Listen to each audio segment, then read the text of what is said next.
could you know if you have not been where I am? Welcome and thank you for coming. I'm Cody Suzuki, a local poet and spoken word artist. I'd like to open tonight's show with a little of my original spoken word. You'll also have an opportunity to hear a few of my pieces throughout the play. Enjoy. Really? Is it the real me that you see? Or someone I was supposed to be?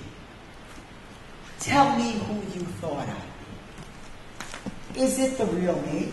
For I was born without a gender guarantee, and there is no such warranty. Do you really need a gender referee to truly see? Yes, this is the real me. I'd also like to share with you one of my latest pieces. It's called Can of Worms. Where is that early bird who got the worm? Was that bird a chicken before egg, as it met a sperm? Tell me of the worm. Perhaps I arrived a bit too late to partake of such a big debate. Which came first? That bird, the chicken, the egg, the sperm, or the worm? Could my gender have been dealt such a fate? Ha ha ha, yes, I can relate to this chicken debate. Which came first? My gender, my body, my mind? Tell me of my soul. I too go beyond and between that which is only meant to be known and seen. Perhaps I arrived a bit too late, for that early bird had already awakened. This came of worm. I'd like to leave you with a little nursery rhyme. There was an old woman who lived in a shoe. She had so many children, she didn't know what to do, for she had forgotten who was pink and who was blue. I know what I can do, said that old woman who lived in a shoe. So without further ado, she laced up that shoe and she called each child aside. She said, I will let you decide who is pink and who is blue. It's all up to you, said an old woman from a shoe. Thank you very much, and please enjoy the play.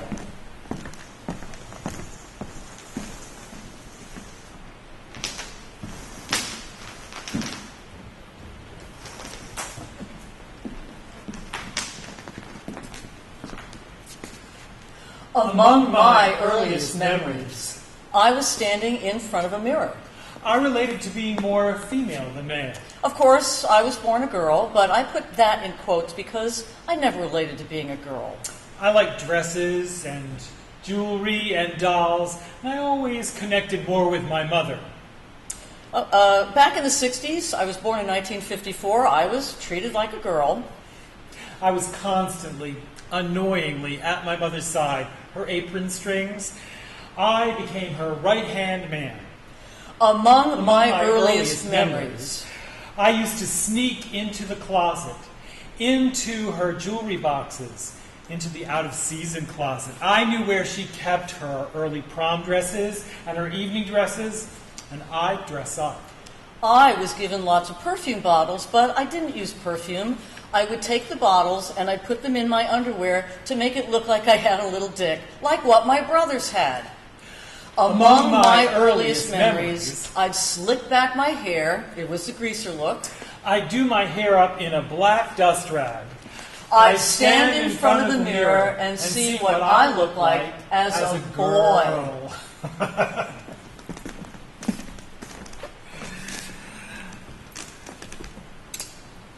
The notion of transgender or transsexuality, or for that matter, homosexuality or bisexuality, did not exist as information available to me outside of my own internal realities. Well, that wasn't really possible back in those days. It just didn't happen.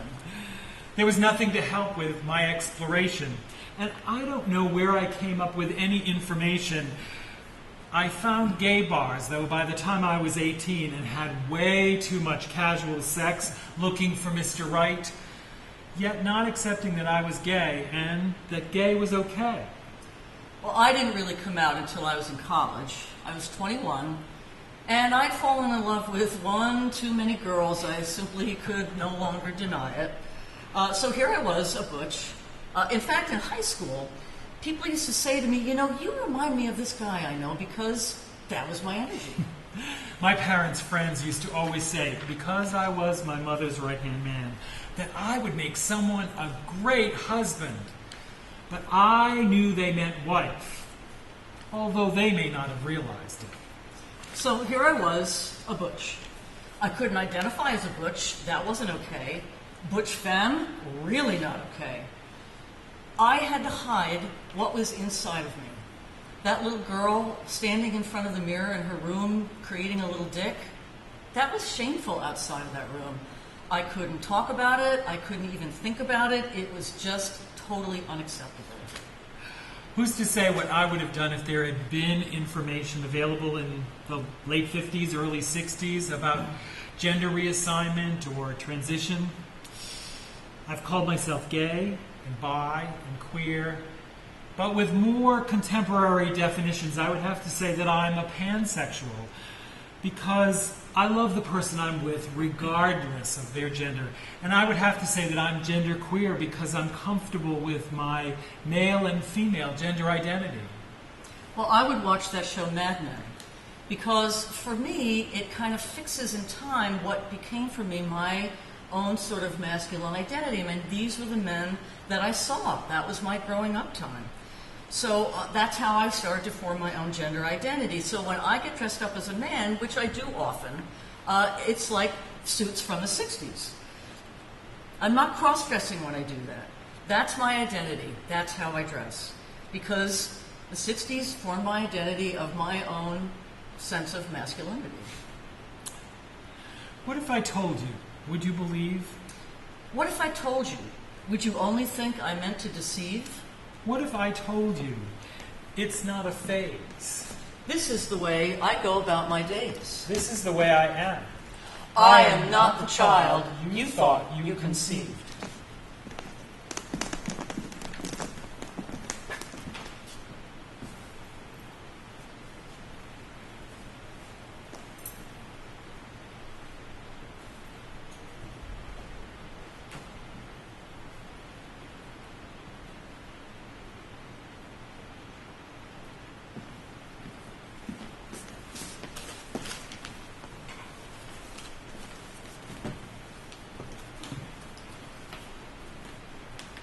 Well, when I was young,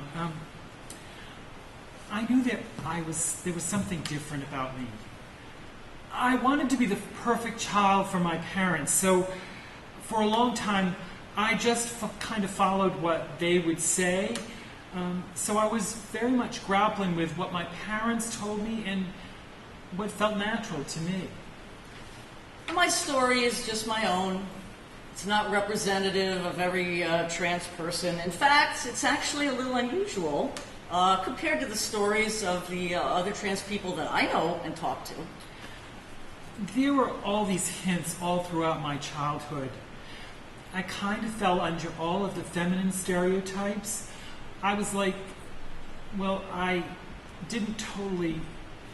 My sister, my half-sister, used to always say that when I was younger, I was gentle.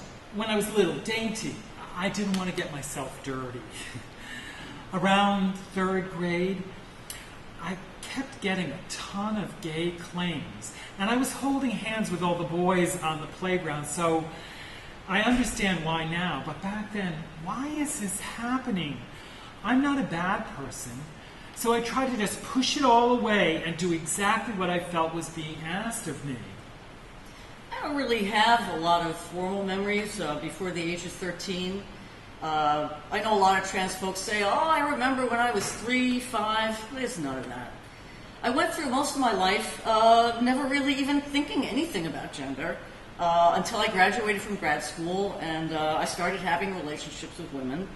And that dynamic, well, that kind of made me understand that I'm not really a woman who loves women. I'm actually a man who loves women, which is interesting. I mean, not all trans people go about it that way, but like I said, everybody's story is different. In 5th grade, the bullying got really bad. I mean, I wanted to be friends with the girls, but they didn't want to. So I wanted to be friends with the boys because there wasn't anyone else. But they didn't want to because they said I was too girly. I always felt like I was trying to do what other people wanted instead of what I wanted at this point. So one day I was just like, well, I don't care about someone's opinion if they're going to be mean to me. Oh, but I hadn't extended that to my family at this point. So I decided I'm going to do what comes natural to me now. And I ended up in my sister's room, trying on her clothes, putting on her old princess costumes. And in that moment, I felt the most alive I had up until then. But then, instantly, I thought, oh no, does that mean I'm gay? Because that's the only word I'd heard in my house about LGBTQ was gay, and that was bad. My parents were very extremish Christians, so I was really afraid of that, of being gay. I came out formally around 2007. I went to one particular therapy for 5-6 years, and in that time did nothing. No physical transition, no nothing. Not even utter a word to anybody except myself and other like-minded folks like myself, you know, other trans guys and women. So I went to therapy for 5-6 years, and I kind of struggled up front. But then I hit a breaking point where I said, oh, I can be the person everyone expects me to be, or I can just say, who cares what those people think, and just do exactly what I want. And that's ultimately what it took. I don't remember the exact moment, but you know, it was like an on switch and it hasn't stopped. I just tried to push it all away. And I was able. I was doing okay. This was middle school. But then the moment that puberty hit, it all came crashing back. This is serious. And that's the first time I heard the word transgender. This is like 8th grade. And after I heard that, I was like, yep, that's me. It took a really long time for me to get right in my mind before I made any changes to my body, because I kept going back and forth. Am I really just gender nonconforming? Which was even more unheard of 10 years ago. Nobody knew what that was. You were a cross-dresser, or you were a transvestite, or somebody crazy, but you know what I mean. So I was kind of going back and forth in that realm, and I was like, you know, I'm really not gender questioning. I'm really a trans man. And after I figured that out, well, it just never stopped. I just kept running for the finish line, which never ends, really. Yep, that's me. So after that, I told some people. I told this girl that I was friends with, and after I told that to her, she said that she liked me. And so that was really special, that someone liked me, that she liked me romantically, liked me even though I thought that would never happen when I started thinking about this. So then I was like, well, that went pretty well, so I decided to tell a couple of friends. And then, being on this high of telling everyone and everything going all right, I told my mother. And she freaked out. I was crying in my room, and she was yelling at me, saying, it wasn't my thoughts, it was the devil's thoughts. He was trying to take me away. She told me I had to think of a way, try and think of a way to tell my friends that it wasn't true, that I was just kidding. Finally, I told them that it was a best friends test to see if they'd stay friends with me. And I've stayed friends with most of them to this day.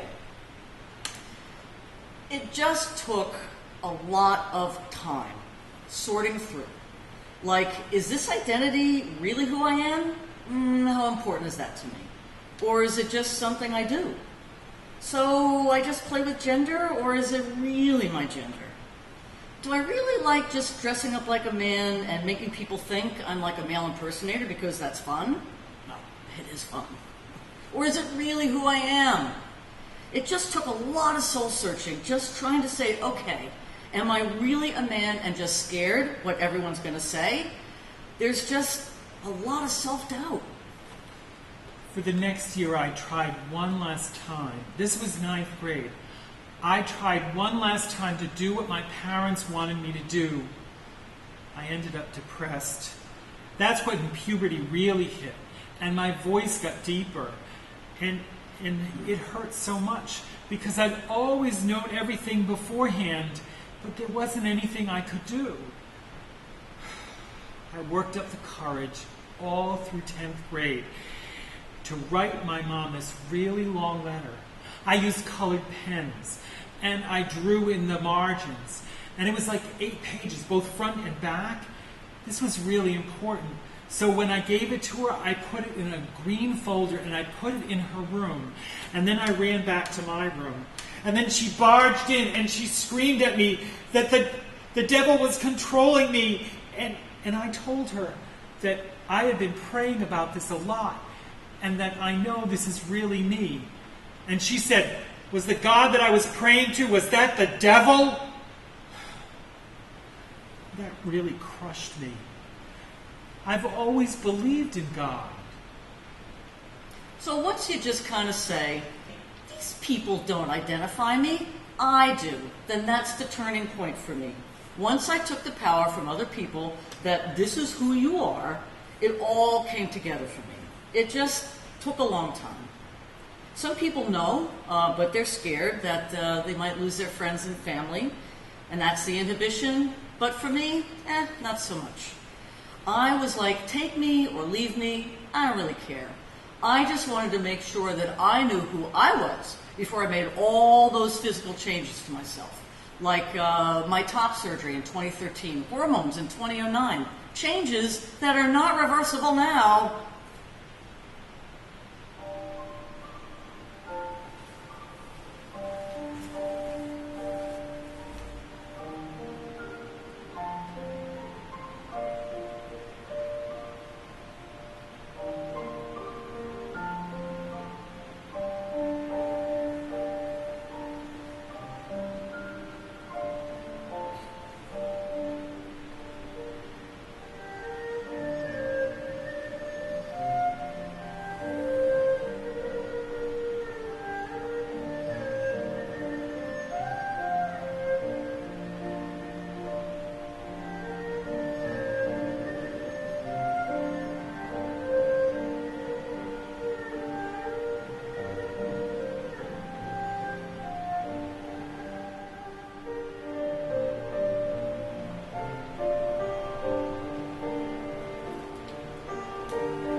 Were true that pink is the new blue? What if it were true, could I live in a different hue? What if it were true, would I be seen from a whole new point of view? What if it were true that this pink really is blue?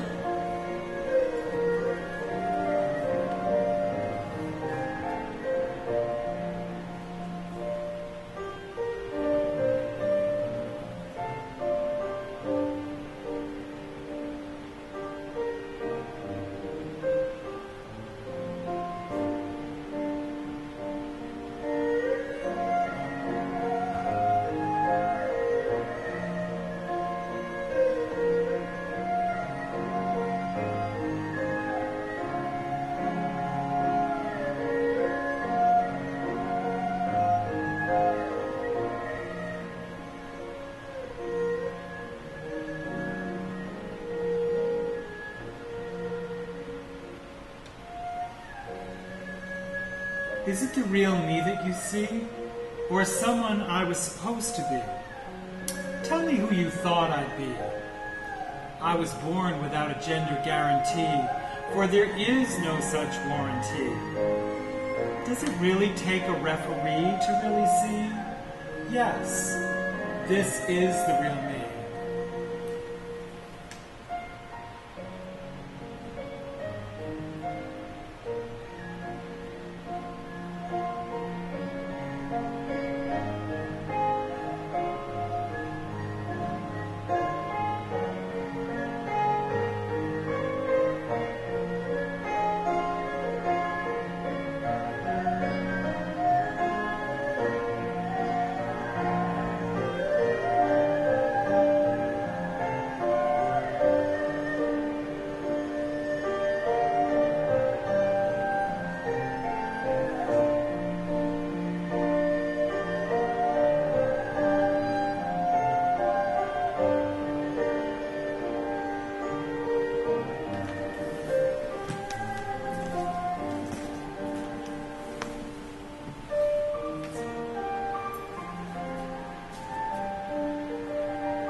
Most trans stories start with, when I was a little child, I realized this or I realized that. And mine is kind of a cliche in that way, too. When I was maybe 5 or 6 years old, I remember shopping for school clothes for the first time. It was the early 60s, the late 60s, early 70s, and the big thing in children's clothing was Garanimals. They were animal-themed outfits that coordinated. If you had a giraffe top, it would match with the giraffe bottom. So I was shopping with my mom at the Rhode Island Mall, then Midland Mall, and I picked out this great coordinated Garanimals outfit. It was a mini dress with leggings. It was just gorgeous. My mom took one look at me and just laughed, ostensibly to the rest of the world. I was a little boy who was born with a penis, but I certainly never felt that way. Well, thinking back as far as I can, I've always definitely had a pretty strong, gender identity, but it didn't match up with who everyone thought I was. But when I was born, my parents figured, well, doctor says female, must be female. Couldn't have been more wrong. So I can remember ever since I was a child, I felt male. And I was. I was always called a tomboy because I like to wear men's clothing, and everyone just figured, it's a phase. I remember my mom even said, well, maybe she's gay. Maybe that's it. But you really can't explain gender identity when you're 5 or 6 years old, but you can feel it. My family was very extremely typical for Cranston, Rhode Island, Italian Americans. So this sort of clothing choice, when my family thought it was funny for a really short period of time that their 5-year-old son insisted that he was a girl. My dad was very traditionally Italian in a lot of ways, and he took the approach of strong-arming. So I kind of spent most of my childhood being punished for one sort of feminine expression or another. I would open my mouth and not speak in a masculine enough way, and my dad would respond with increasing violence. So I remember I was on the football team, and I was actually a pretty kick-ass linebacker because I was one of the guys. I really was. So looking back, it's kind of weird because all I see, I see all these old pictures, and it's me, but I think everyone else was seeing someone else. I think that part of the story is maybe universal for anyone who is kind of questioning any sort of gender identity in the system. It certainly happens with gay men and lesbian women as children and trans people. I think historically for trans women, this is one of the core issues of our being. Adhering to masculinity tends to be enforced more stringently and more violently than adherence to any form of feminine identity, an ideal of femininity. The classic tomboys are treated typically less harshly and with a bit more humor than feminine boys, or what society thinks of as feminine boys. Well, obviously gender, it doesn't really, it's not who you are.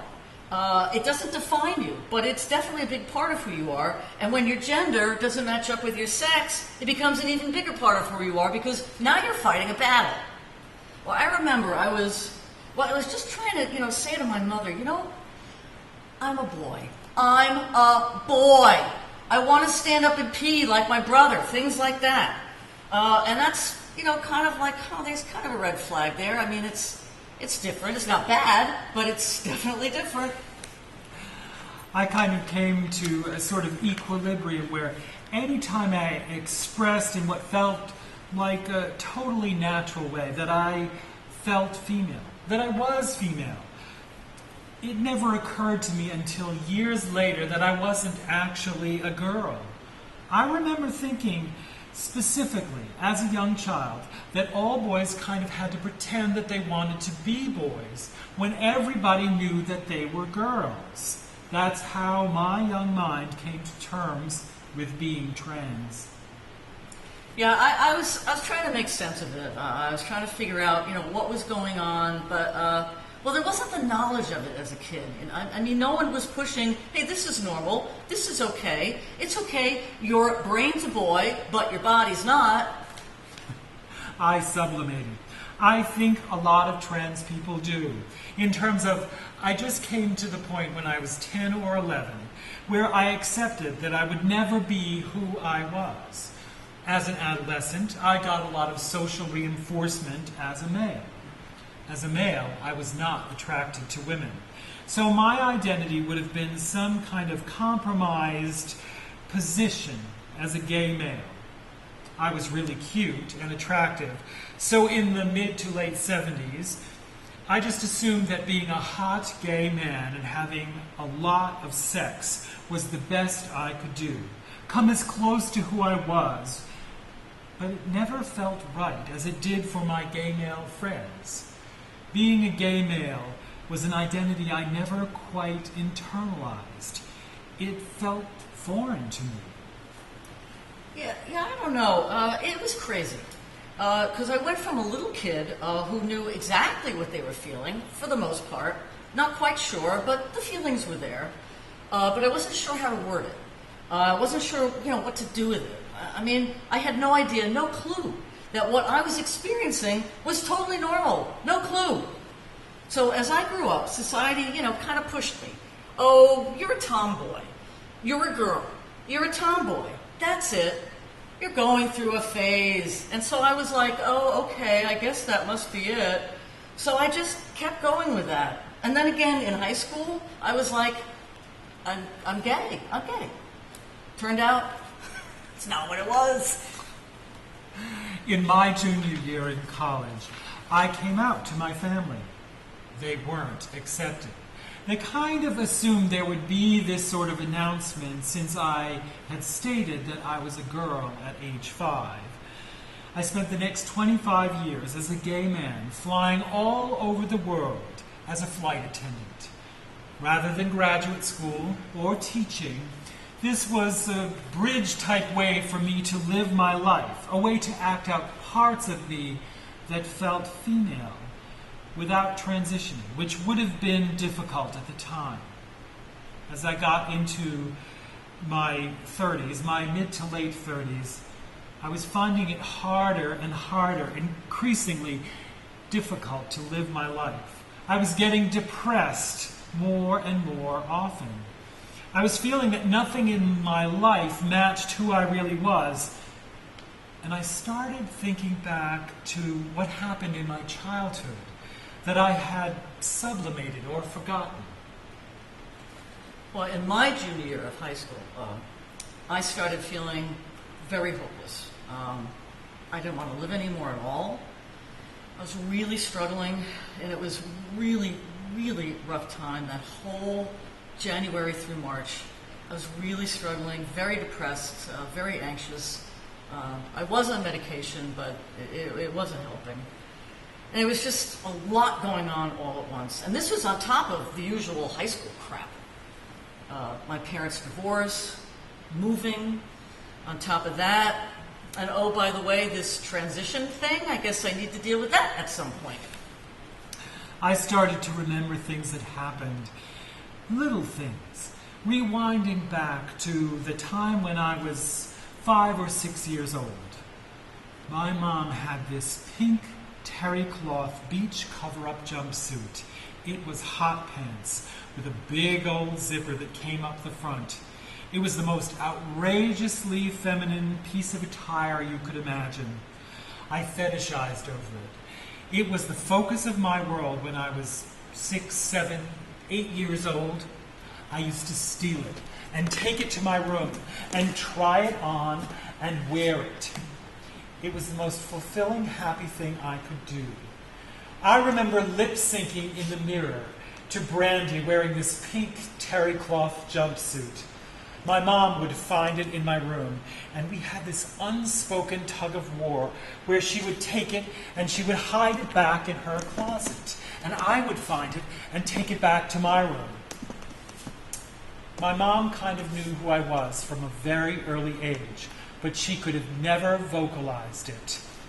But she understood that there was something profoundly different about me that went way beyond the simple homosexuality.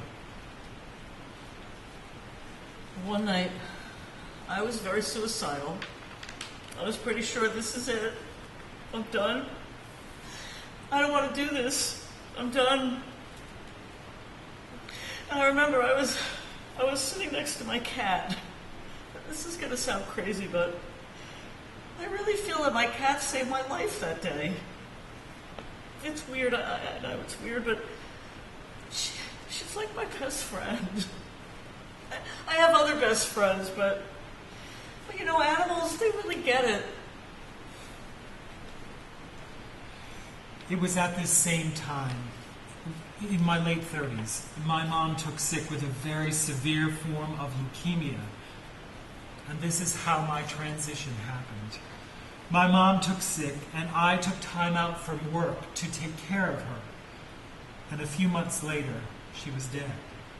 After the funeral, my world fell apart. A lot of the ways that I had developed my whole life to not express my female being, to express my transgender identity, fell apart, as most of it was instilled by my mom.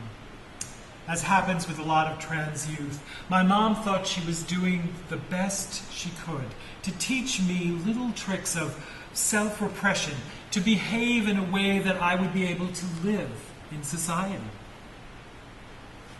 Well, I went downstairs, and I was crying, and I was talking to my mom. I was trying to, but I was so hysterical. I didn't want to be alive. So I was talking to her, and I was panicking, and it's kind of hard, you know, it's hard to transition. It's hard to live that life. And she was like, well, what's wrong? What's wrong? She had no idea. I was trying to explain, I don't want to be alone. So her and my brother, they brought me to Hasbro Hospital, and they checked me in, and I ended up staying there for a week.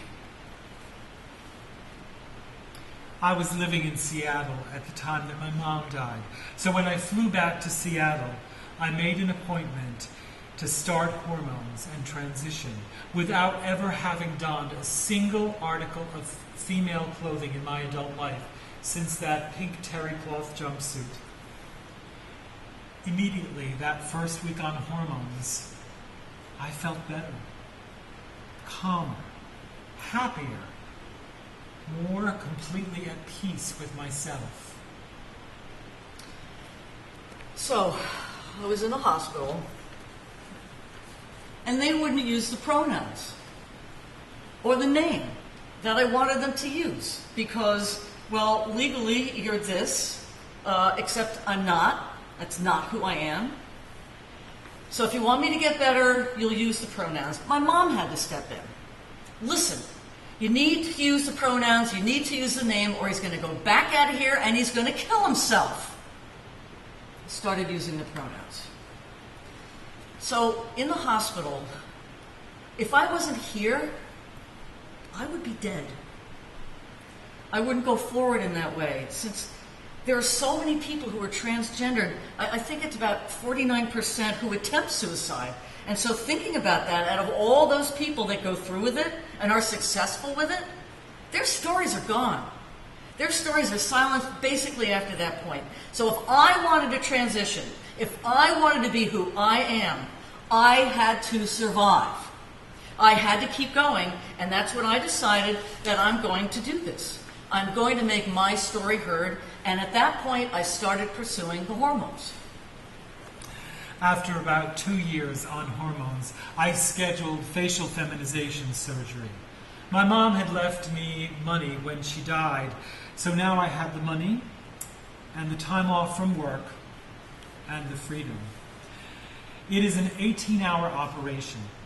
I'd had a lot of breast development from the hormones. I was a natural B cup after 2 years. When you are in recovery from surgery, you look like you have been in the worst accident imaginable. There is a disconnect that happens when you look in the mirror and you see a stranger looking back at you, and the person you see is not who you really are. But in recovery, for the first time in my life, I saw this swollen, bloody woman looking back at me, and I had never been happier. Well, I'll never forget the day I went in for my first shot. I went in and it was unreal. It was like, all right, I know I'm not going to feel anything like immediately, but this is the part of my life where my life starts. This is kind of where I'm beginning. And it's weird because, most people begin when they're born, but, for me it was later on. So I started my hormones in my junior year in high school. The changes were, happening naturally. Second puberty. I hadn't wanted the first one, so I wasn't wearing a mask. I was just being who I am, and that was amazing. About 6 months later, I called my doctor who was going to perform the gender confirmation surgery. The protocol is that you have to wait a full year after you've started the real-life test before it can be performed. I told him about being pulled aside in customs in Dubai and questioned in a room alone, full of men who kept looking at me and then at my passport and then talking among themselves and then pointing and laughing. And I don't know what would have happened if they decided. My supervisor came and she banged on the door and got them to release me. So I told my doctor that it is physically and legally dangerous for me to keep flying all over the world, where it is extremely perilous as a female with a penis. So he agreed to move it up. And now I was physically female. At that moment, I felt as if I was being reborn as a teenage trans girl in my late 30s. Well, I had my top surgery about 5 months ago. And so for me now, I'm thinking, I'm glad I had it. I am really glad it's done. I can't even tell you. Whoever you are in the world, you blaze a trail for yourself, given the fact that we are all unique individuals, and we sort of live in a world where everyone tries to impose boxes and cookie-cutter definitions of who we are. In a way, everyone blazes their own trail. Growing up when I did, believing myself to be a gay man, there were very few ideas presented for gay men and lesbian women on how you could live your life in an acceptable, presentable way. And this is one of the things that I've been thinking about in terms of trans people. For young trans people, there is still this underlying cultural assumption that their lives are going to be extremely difficult and extremely painful, and that some sort of happiness and success seems narrow and perilous. It's hard to put a specific face on it. We all feel like, I think it's a part of the human condition, that we are not as good as we need to be, that we're constantly messing up. But for young people, especially for young GLBT people, to see someone who is 30, 40 years older than them, who has a life, a responsibility, a job, and seems healthy and reasonably happy and reasonably sane, it helps. It's a confirmation. Well, as I said, I had my top surgery about 5 months ago, and yesterday I drove around without a shirt on because I could. It was really, really hot, and it was exhilarating. Yeah, I felt like one of those assholes that does that all the time. I hate those guys. But I was one of those guys yesterday, and it was amazing. What if I I told you? Would you believe? What if I told you? Would you only think I meant to deceive? What if I told you it's not a passing phase? This is the way I go about my days. This is the way I am. This is the way I am. I am not the child you thought you conceived.